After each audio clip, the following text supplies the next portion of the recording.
You know we got pine saw? No, I don't know.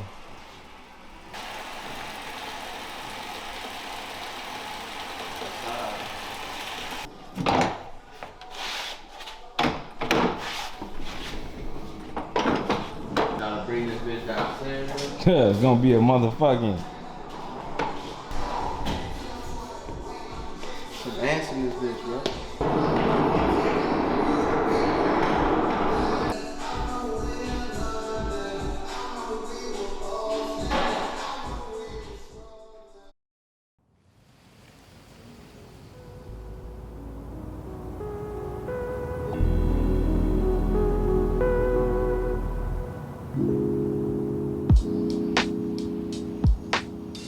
I think being in Chicago, you're surrounded by creatives.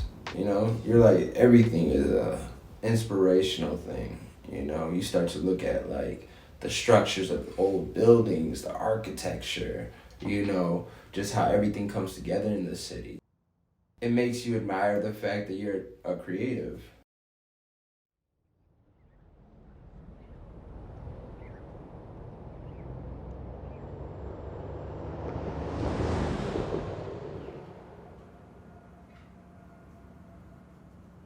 I've been painting, I don't know, the course over my whole life.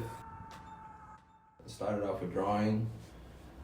I had a problem where I would draw a lot of cartoons. It was like really something that I was drawn to, comics, or even in second grade, I remember making my first comic. As I got older, I realized that a lot of my drawings were too cartoonish. Like I couldn't bring myself outside of that realm. So then I started working on it by gaining knowledge, by looking into, you know, artists that were in the fine arts. And I tried to kind of like compete with myself to see if I could do those type of things, see if I could paint a realistic style or paint something straight out of the subconscious. And over time, it's just developed more and more and more, and I feel like it's a never-ending type of reach for it of your own type of language. That's what I'm developing now. I still don't think I got it. I'm still pushing towards a more of my own style. I feel like being in your 20s, your mind is everywhere. So I think this is a real inspirational time to create, visually create too. You know, it's a big moment for creatives.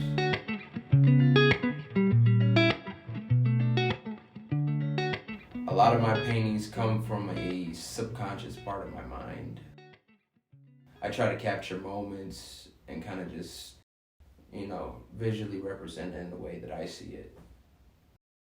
I don't have a direct, you know, line that I hold on to that influences me to do whatever I do. It's more of me just trying to create what's in my mind and trying to show on canvas, whether it be through paints, drawings, whatever medium I could get my hands on, to be honest with you. It's just a moment in time that inspires me, and I just try to capture that and try to visually represent it. It's a lot of emotions, or it could be just when you're walking down the street and I see something that's inspiring. I feel like being at this age and time is just, you're lost. And you try to grasp onto any moments that you can and hold on to those moments if they're beautiful. I think that's where the color comes in for me too, you know? I just try to manifest something that's, in my eyes, beautiful.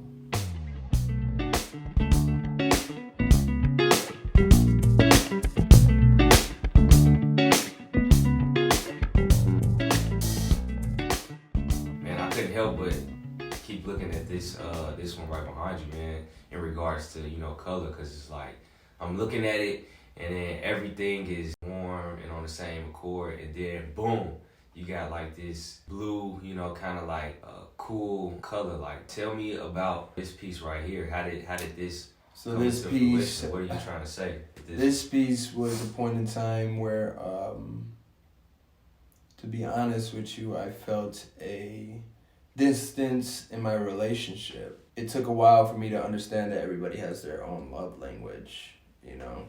Thought love came from an affectionate place, a really close and, you know, passionate type of affection. But being with the girl that I'm with now, her love language is completely different. It's more of a distance relationship opposed to me being really in and tight. Right. You know, like I want to be next to you. You know, I want to be holding you type thing. But she's more of a distance lover. This was a emotion that I felt at the time, where I was being really close, but she was being really distant, and I had that confusion in my head of like, I need to find that balance between that love. And yeah, this was a visual representation of that. Originally, I just figured its differences. I chose really warm colors for the male and really cool colors for the female. I felt like cool colors express the distance if you're speaking through color. And the warmer tones felt more like a passionate color, you know, if you're speaking through colors again. Yeah. But, yeah, just to add everything and complement everything well, I think the palette came out pretty nice. A pretty interesting piece for me.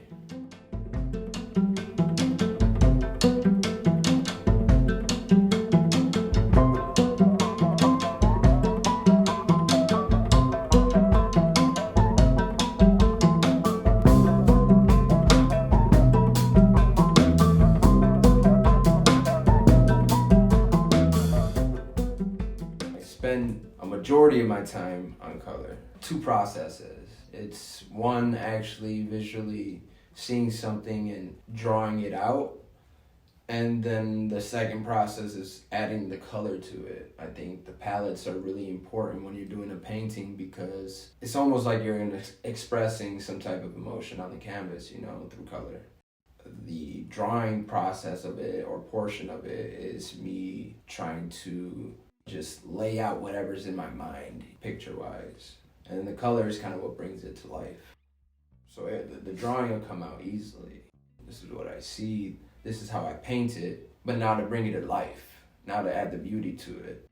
Because I could draw something that's warped and disfigured, but when you add those colors that just contrast with each other right, or complement each other right, I should say, that's what kind of brings that beauty into the work.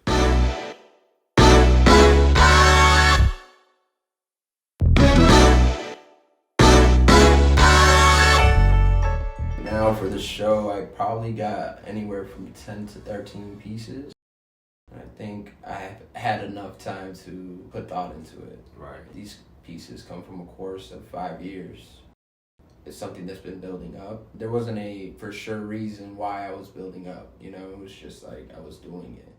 Even close friends or relatives, they don't know the extent of my pieces, you know. They know I paint or draw, you know, I've always been creative as a kid, but this is something new. Not only for myself, but for everybody around me. So it's gonna be interesting to see the thought process behind that. You ready for this show? Yeah, you know, I'm as ready as I can be, I think. You know, you get some nervous feelings, but I think it's time to kind of just expose the work.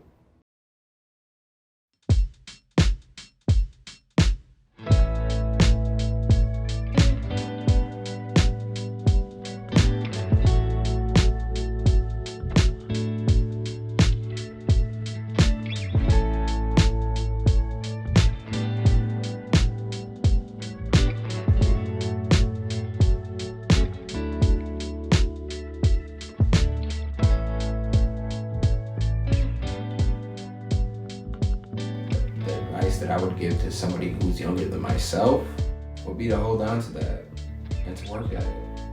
It doesn't matter if you think it's good or you think it's bad. It's a matter of you consistently working on something that develops into something even greater over time. I think if you like something enough or you're passionate about something enough, don't lose that. Keep at it, you know? Over time it develops into something, you know, beautiful. So I don't think that there should be any pressure when it comes to doing a painting.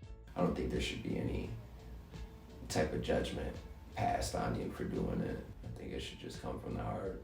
And if you got something that you're doing like that, then keep doing it. Society is cruel sometimes, but there's people out there that enjoy things like that too.